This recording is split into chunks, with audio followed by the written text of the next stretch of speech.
Oi pessoal, aqui é a Andréia Luísa Salles dos Santos, do Grêmio Estudantil da Escola Raimi Oliveira Baptista Pereira, e hoje nós vamos ter uma entrevista com Bruna Pecenda, psicóloga social, que vai dar uma entrevista aqui pra gente. Bom dia, meu nome é Bruna Pecenda, eu sou psicóloga, meu público que eu trabalho é infanto-juvenil, né, então bebês até crianças e adolescentes. Eu sou formada pela Unesp aqui de Bauru e tenho uma especialização em saúde da família. Estou terminando uma outra especialização agora em neuropsicopedagogia, né? Eu atuo então na clínica com esse público infanto-juvenil e também sou professora na Escola Guedes de Azevedo de Inteligência Socioemocional.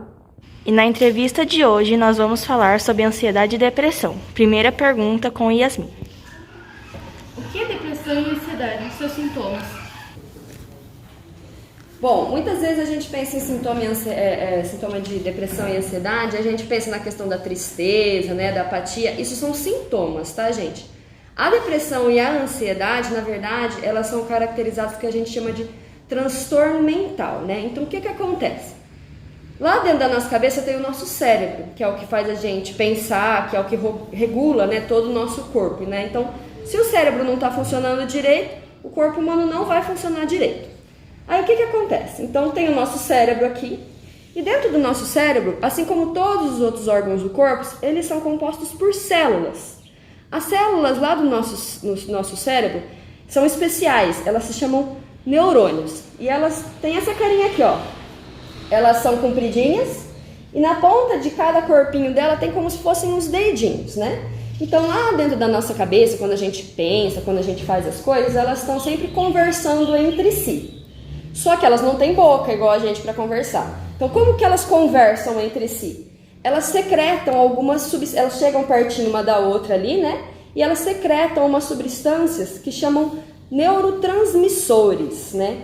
Não sei se vocês já ouviram falar sobre o hormônio da felicidade, o hormônio do prazer, né? Que são conhecidos como noradrenalina, serotonina, dopamina, né?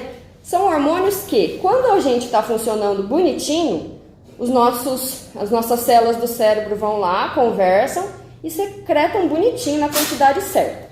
Quando a gente tem a depressão, a ansiedade, o que acontece? Quando eles vão conversar entre si, eles não liberam a quantidade certa. Então isso vai gerar sintomas da depressão e da ansiedade que podem ser diversos, né?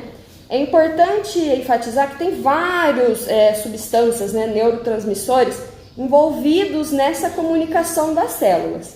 Mas, por exemplo, a noradrenalina, ela é muito ligada a questões de aprendizagem.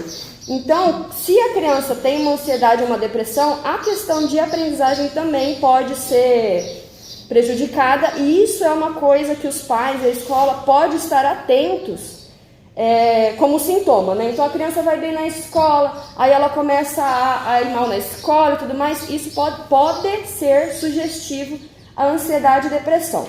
A diferença entre os dois: a ansiedade, ela está mais ligada a questões de medo, de estado de alerta, né? Então às vezes a pessoa vai fazer alguma coisa, fica agitada e, né, fica em estado de alerta, né?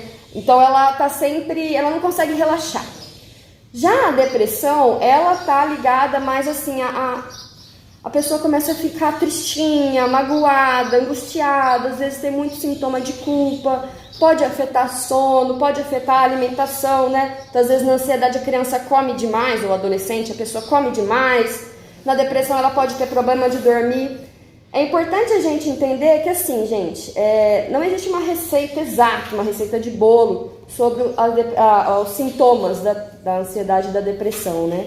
Então, o ideal é quando a gente começar a perceber que o nosso filho, que o nosso amigo está com um comportamento diferente, então está tristinho, não está indo bem na escola, a gente procurar ajuda, né? Então comunicar para o pai, para a mãe, porque sentimentos de tristeza, de medo, são sentimentos naturais humanos. Todo mundo sente.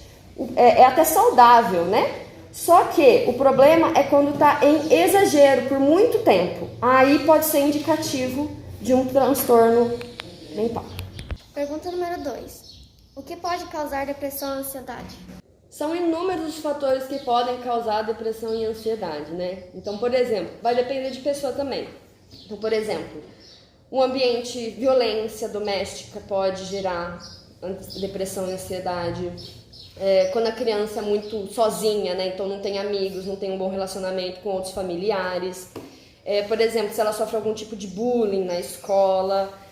Casos de luto, né? Então a perca do pai, da mãe ou de um parente próximo que era uma referência para a criança pode gerar sintomas de depressão e ansiedade, né? E o transtorno se instalar. Outros casos também que a gente está vendo muito acontecer na escola, né? Então se a criança tem algum outro transtorno, por exemplo, um TDAH, né? Que é o famoso transtorno de déficit de hiperatividade, né? Daí ela não tem uma boa adaptação na escola, tem dificuldade, pode gerar ansiedade, depressão, né? Então são todas situações de estresse que podem gerar na criança que podem levar a um transtorno. Qual o tratamento para depressão ou ansiedade? O tratamento mais indicado nesses casos de ansiedade e depressão são acompanhamento psiquiátrico para caso esteja muito acentuado os sintomas e tenha necessidade de entrar com algum medicamento, mas não é sempre que é necessário medicamento, tá, gente? Porque o medicamento ele vai aliviar os sintomas, mas ele não vai exatamente tratar da causa, né? Porque por mais que tenha uma desregulação bioquímica lá no cérebro, né, das conversinhas dos neurotransmissores, se a gente não tratar, não acabar, não resolver o que está causando, não vai adiantar entrar com medicamento. Ela vai tomar medicamento por um bom tempo e não vai resolver, né? Mas em casos mais graves, a gente tem o tratamento com o psiquiatra, que daí se precisar entrar com medicamento, e é essencial a questão do tratamento, acompanhamento psicoterapêutico, né? Justamente porque daí a gente vai tratar da causa, né? E existem algumas outras práticas que podem ajudar, então, por exemplo, praticar exercício físico, né? Ou esportes, melhorar a questão do círculo social da criança, né? Então ter mais amigos, os familiares estarem próximos, tudo isso vai auxiliar no tratamento. Pergunta 4. O que fazer no dia a dia para amenizar os sintomas da depressão ou ansiedade? Bom, para isso é sempre bom a gente procurar algumas práticas e atividades prazerosas, né? Justamente porque é no momento de prazer que você vai ajudar justamente o corpo a liberar lá aqueles neurotransmissores, né? Então, da felicidade, da alegria, né? Então, por exemplo, se você gosta de praticar um esporte, vai jogar uma bola, vai nadar, né? Ou então, conversar com os amigos, né? Agora, na época da pandemia, talvez tenha que ser online, né? Mas fazer práticas prazerosas. Uma coisa que está ajudando muito, que a gente está vendo, né? Estudos recentes na área da neuro, da psicologia, é a prática meditativa, né? Porque a prática meditativa, ela ajuda na questão do autocontrole, né? Porque na ansiedade, por exemplo, você às vezes não tem controle dos seus pensamentos, né? Na depressão. A prática meditativa, além de você praticar a respiração, então oxigena, né? Manda ar lá para o cérebro, né? Então isso faz ajudar a diminuir a frequência cardíaca, né? Você consegue ficar mais tranquilo, né? Então, além disso, né, no reflexo do corpo, também tem a questão de você ter um maior controle sobre os pensamentos, né? Então, quando você está meditando, você está focando na sua respiração. Então, você consegue ter maior controle sobre os seus pensamentos, né? Então, no modo geral, é procurar práticas que tragam algum tipo de prazer, né? Isso vai ajudar para amenizar esses sintomas, né? E principalmente a questão do apoio social, tá, gente? É difícil a gente conseguir resolver alguma coisa sozinho, né? Então procurar amigos, procurar familiares, quem realmente uma rede de apoio para auxiliar nesse momento. Como podemos pedir ajuda quando estamos sentindo sintomas de depressão ou ansiedade? Infelizmente, ainda hoje, né, por mais que a gente esteja em quase 2022 aí, a questão da depressão e da ansiedade ainda tem um estigma muito grande, né? Então, às vezes, as pessoas têm muito preconceito em relação a isso, né? É pejorativo. Então, às vezes, a pessoa tá ficando louca, é frescura, né? Então, quando a gente estiver sentindo algum sintoma e for pedir ajuda, o ideal é você pedir ajuda para uma pessoa que você confie, que você sabe que vai te acolher, que não vai fazer pouco caso. Por exemplo, se você tiver um bom relacionamento com os pais, vai pedir ajuda para os pais. Ou então na escola, né? Normalmente a escola está muito aberta a esse tipo de coisa, que daí pode fazer a comunicação com a família. O importante é sempre procurar pedir ajuda para alguém que você confie, né? Se você conhece algum médico, então eu vou no posto de saúde fazer um exame de rotina, conversa com o médico. Procurar pessoas que você pode confiar, que você sabe que vão te acolher. Pergunta 6. Que atitudes podemos tomar para ajudar uma pessoa que sofre com depressão e ansiedade? Eu acho que nesse caso existem duas palavrinhas essenciais. A primeira é acolhimento e a segunda é gentileza, né? Se a gente não é um profissional da saúde que trabalha com isso, não vai adiantar a gente ficar tentando, eu acho que você tem depressão, eu acho que você tem ansiedade. Isso não vai ajudar, né? Então, se uma pessoa está em crise ou está mal, a melhor coisa é ficar ao lado dela, se mostrar disponível para ajudá-la. E não adianta assim falar calma, vai ficar tudo bem, porque é aquele negócio, né? Às vezes a palavra calma irrita mais ainda a pessoa. Por causa que se ela conseguisse ficar calma, naturalmente, ela já teria ficado, né? Então, nesses momentos, falar calma, vai ficar tudo bem, às vezes não ajuda muito. Nesses momentos, a melhor pergunta para se fazer é: o que eu posso fazer para te ajudar? Porque às vezes tudo que a pessoa está precisando de alguém é justamente alguém que esteja ali para ela. E não alguém que resolva os seus problemas, né? Porque são complexos os problemas, né? Então, por isso que é importante o acolhimento. Então, você está ali, você ouvir a pessoa, né? E apoiar ela. E a gentileza, né? Então, você não menosprezá-la, não julgá-la, né? E não tentar resolver os problemas dela. Só estar ali mesmo para ela te pedir a ajuda que for necessária. Pergunta 7. Em caso da criança ou adolescente em se cortar, praticar o cutting ou machucar-se, o que fazer? Como ajudar? O cutting, né, esse comportamento de se cortar, ela faz parte de uma classe de comportamentos que a gente chama de comportamentos de automutilação, né? Então é se cortar, é ficar arrancando cabeça não, né, gente? Cabelo, né? Então tudo isso são práticas de automutilação. A melhor forma da gente ajudar uma pessoa com esse problema é, primeiro, não ficar enfatizando. Então, nossa, você cortou seu braço, ai, para com isso. Isso não vai ajudar, né? A melhor coisa é a mesma coisa no caso de sintoma de ansiedade e depressão. Acolher, então ouvir os problemas da pessoa, né? Ser gentil. E neste caso, que às vezes pode, né, ser mais grave, é procurar uma ajuda, né? Então, conversar com o professor, conversar com a mãe, conversar com o aluno para procurar ajuda, alguma coisa assim, por causa que a automutilação ela é um pouco mais complexa, tem outras questões aí emocionais envolvidas, né? Então, precisa de acompanhamento profissional para que não possa evoluir para coisas mais graves. No Brasil, as pessoas sofrem mais com depressão ou ansiedade? Teve um estudo recente, publicado, se não me engano, em fevereiro deste ano, que foi feito em parceria da Unifesp com a USP, em que eles fizeram uma pesquisa online, entrevistaram 1.500 pessoas, né? E no resultado da pesquisa, o que trazia? Que 63% dessas pessoas, elas declaravam a ansiedade e 59% declarava a depressão. E nesse mesmo estudo, né, se a gente olha em gráficos também, a gente vê que as Américas, né, o nosso continente americano, ele é um continente com mais casos de ansiedade e depressão, pelo menos diagnosticados, né? E o Brasil é um dos líderes ali. Se não me falha a memória, estava abaixo só dos Estados Unidos, né? Então, assim, de acordo com essa pesquisa que foi feita mais recente, deu mais ansiedade. Mas, gente, é válido ressaltar que, primeiro, foi só 1.500 pessoas, né? O Brasil tem milhões, né? Então foi uma pequena amostra. E outra coisa é que muitas vezes as pessoas elas têm o transtorno, mas também não são diagnosticadas, né? Então, para se ter essa resposta de forma fiel, teria que fazer um estudo bem maior, né? Questão de diagnóstico também ser melhorado, né? Então a política pública da saúde também deveria ter mais atenção nesse sentido. Pergunta 9. O que você pode nos falar sobre a relação da depressão e ansiedade e a internet?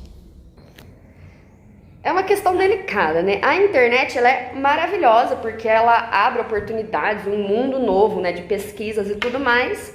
Só que é aquela coisa, tem que saber usar, né? No caso da adolescência, né, da depressão e ansiedade, né, relacionado à internet, o maior problema justamente é o tipo de conteúdo que a criança acessa, né? Então, por exemplo, aqueles conteúdos de deep web, né, que às vezes então trazem questões pesadas mesmo, ou tem aqueles jogos também, aquele baleia azul, né, que às vezes pode ter um público ali né? Uma criança que já está com o início aí desenvolvendo uma ansiedade e depressão e acabar sendo motivada a fazer práticas inadequadas com esses jogos, né? O importante, gente, é assim, principalmente agora na época de pandemia, né? Que não tá vindo na escola, às vezes tá ficando mais no computador, ter um acompanhamento. É importante os pais, assim, eles não vão controlar os filhos, porque o controle excessivo dos pais sobre os filhos também podem gerar sintomas de ansiedade e depressão, né?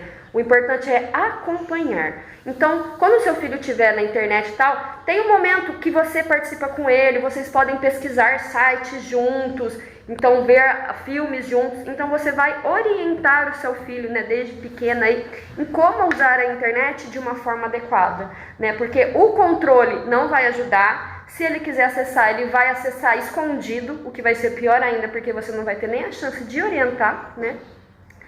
E vai acabar dando problema. Então o ideal é justamente você acompanhar, não controlar, acompanhar o acesso do seu filho na internet.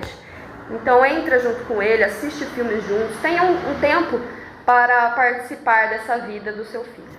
E conversa também bastante com ele, né, sobre isso. Pergunta 10. Criança e adolescente têm crise de ansiedade e depressão? Sim, infelizmente isso não vê idade, cor, etnia, não vê nada disso. A ansiedade e a depressão, ela é uma coisa que pode dar desde criança, em adolescente e tudo mais. Inclusive, se a gente pegar estudos recentes também, a gente vê um aumento muito grande em casos de suicídio, né? Então, da pessoa tirar a sua vida, principalmente de 15 a 29 anos, né? Então, muitas vezes a criança começou com sintoma lá com 8, 7 anos de idade, às vezes até antes. Aí foi ignorando, ninguém tratou, aí a criança chega um momento até de suicídio, né? Então, isso é uma coisa que a gente sempre tem que estar atento. A criança teve uma mudança de comportamento ali que não é comum, começou a ir mal na escola, a gente já tem que ficar, ou tem algum comportamento estranho, né? Tem que ficar de olho para que justamente isso não piore, porque pega todas as idades. Como você vê essa situação de crise de ansiedade e depressão nessa época de pandemia? Tanto por estudos que a gente vê, né, publicações em revistas, até mesmo como a minha prática na escola, né, eu vejo que a questão da ansiedade, da depressão ficou pior agora, aparentemente, na pandemia, justamente porque se teve uma mudança muito drástica, muito rápida, né, na rotina da pessoa, né? Então, vamos pensar na criança e no adolescente, né, em que, digamos assim, o segundo lar é a escola, né? Então é lá onde ela tem os relacionamentos dela, né, de amizade, ela tem a função dela, que é estudante, né? Então a criança não está mais indo para a escola, isso já é um impacto muito grande, né? Ela não está podendo mais ver os amigos. E fora todas essas questões que vem acontecendo aí na realidade do nosso país, né? Isso impacta com certeza a criança ou adolescente, principalmente agora na pandemia, que está tendo que ficar restrito ao lar, né? Então, às vezes já era difícil encontrar algum tipo de atividade prazerosa, né? Às vezes até por questões financeiras ou por possibilidades outras mesmo. Agora ainda fica ainda mais difícil, porque agora você nem pode ficar saindo de casa, interagindo com as outras pessoas pessoalmente, né? Com certeza isso vai afetar tanto no desenvolvimento de aprendizagem, como até da própria pessoa, assim, em termos de personalidade, né? Então, a pandemia, ela não veio para ajudar essa realidade da ansiedade e da depressão. Eu gostaria de deixar um recado a todos os pais, cuidadores, trabalhadores do ensino, né? Vamos ficar atentos às nossas crianças, às nossas adolescentes, por causa que às vezes são problemas que a gente consegue prevenir, né? E muitas vezes a gente não dá a devida atenção e acaba, às vezes, como eu falei da questão, né?